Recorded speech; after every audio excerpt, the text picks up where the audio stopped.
Hello दोस्तों, नमस्कार। आपका आरवी मानुषी पर स्वागत है।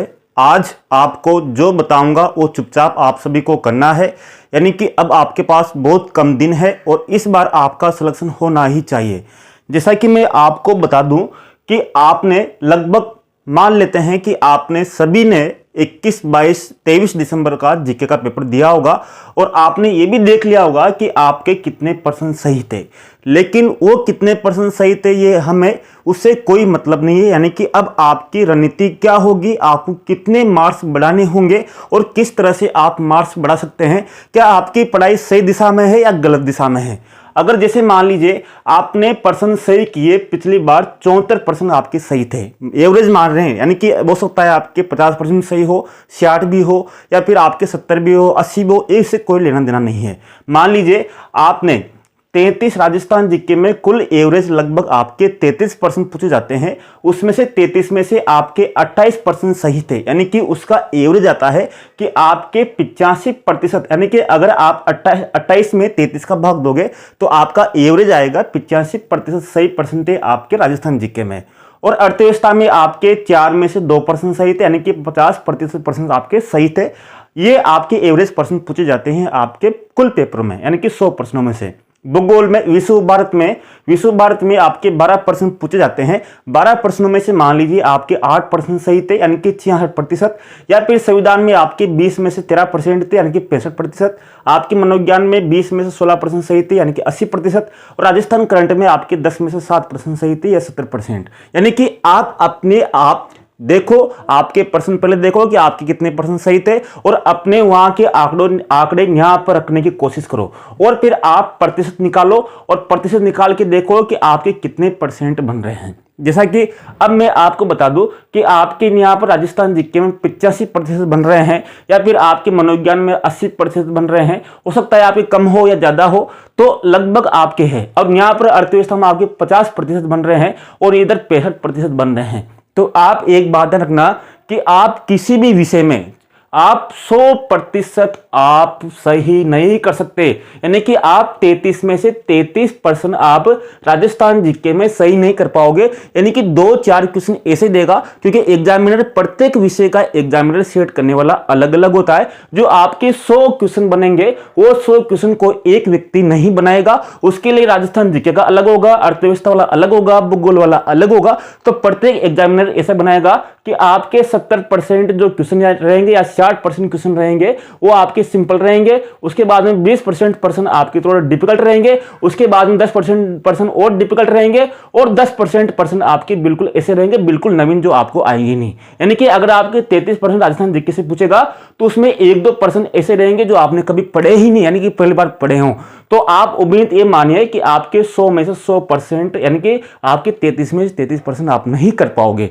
तो अब क्या करते हो आप, आपकी सबसे बड़ी कमजोरी है कि अब जब आपके 85% आपके जब पहले बन रहे हैं या फिर आपके जैसे 33 में से मान लीजिए आपके 25% सही है, 20 है, यानी कि आपके राजस्थान जीके में अच्छा प्रतिशत निकल रहा है सही क्वेश्चनों का एवरेज सभी सब्जेक्ट के अलावा। तो फिर आप इसके पीछे क्यों पढ़ रहे हो। बहुत से बच्चे क्या करते हैं, फिर राजस्थान जीके पढ़ेंगे, यानी कि पहले से ही आप राजस्थान जीके में आपके 80% से ऊपर है, तो आप चाह के भी आप उसको नहीं बढ़ा सकते, यानी कि अब आप एवरेज इधर नहीं बढ़ा सकते, वही एवरेज रहना होगा। यानी कि आप राजस्थान जीके में, अगर राजस्थान जीके में देखें तो अभी आप बना पढ़े लिखे हुए भी अगर 33 प्रश्नों को देखोगे तो 33%, यानी कि सेकंड ग्रेड में जितने भी एग्जाम हुए उनमें राजस्थान जीके बिल्कुल सिंपल पूछी गई, बिल्कुल सिंपल। अगर आप अभी भी प्रश्न देखोगे उनके तो आप 33 में से 20 से 30 के बीच में क्वेश्चन आराम से कर दोगे। और फिर आप उनके वीडियो देखोगे बार बार में, उसमें ही एफर्ट लगाओगे, उसको ही बार बार में अध्ययन करोगे, तो कोई मतलब नहीं है। यानी कि जो आपके पास 5 घंटे पढ़ रहे हो, 10 घंटे पढ़ रहे हो और उसमें से 2 घंटे आप राजस्थान जीके में दे रहे हो और उसका कुछ निकल नहीं रहा, तो आपको देखना है कि जो आप दे रहे हो उसका कितना आपके निकल रहा है। तो आप राजस्थान जीके को छोड़ो, क्योंकि यहां से अपने ज्यादा परसेंट, यानी कि 15% तो कम है, तो इसमें ज्यादा अपना प्रॉफिट नहीं होगा। इधर देखो अर्थव्यवस्था में 50% है, तो 2 क्वेश्चन आपके हो रहे हैं, तो आप यहां पर एक क्वेश्चन और बढ़ाओ।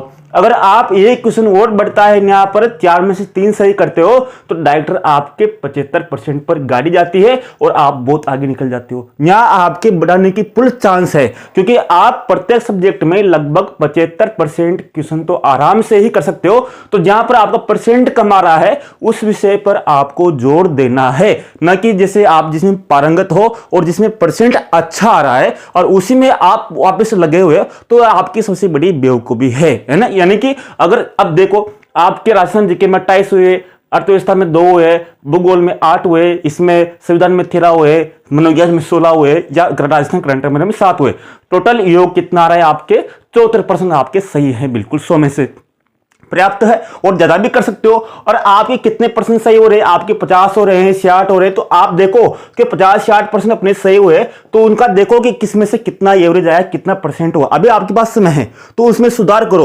उसका मैटर जो भी है, जैसे अर्थव्यवस्था है, अर्थव्यवस्था के जितने भी जो थे हमने पूरे वीडियो आपके यूट्यूब पर डाल दिए, करा दिए। जितना हमें लगा कि इसमें कम एवरेज आ रहा है तो उसे करा दिए, या फिर हमने एप में जो भी मैटर था वो आपके एप में जोड़ दिया। जितना भी मैटर हमें लगा कि ये 100% है वो आपके एप में जोड़ दिया। तो आपको ये देखना है कि स्वयं के स्तर पर कि आपके इसमें से कौन से में ज्यादा पर्याप्त सुधार की संभावना है। दूसरी और सबसे बड़ी बात, आपके 90% आपकी मेहनत ही रंग लाएगी। उसके बाद में 10% आपकी किस्मत होगी। किस्मत कौन सी वाली? किस्मत वो वाली कि आप पेपर देने जा रहे हो और आपका एक्सीडेंट हो गया तो वो आपकी किस्मत है, बाकी किस्मत कुछ नहीं होती। या फिर मान लीजिए आपके ऐसा कुछ दुर्घटना हो गई जिससे आप पेपर का बिगड़ गया, तो वही किस्मत होती है। बाकी 90% आपकी मेहनत होती है, आपकी सेल्फ स्टडी होती है। चाहे कौन सा भी इस दुनिया में कौन सा भी कोचिंग सेंटर हो या कौन सा भी ऐसा विश्व गुरु हो, वो आपको सफलता नहीं दिला सकता। 90% आपकी इस तैयारी रहेगी और 90% में से आपकी 40% आपकी रणनीति रहती है और 50% आपकी जो सेल्फ स्टडी रहती है। तो रणनीति में बता रहा हूं, ये आपको ध्यान देना होगा, बाकी आपको पढ़ता ही रहना होगा।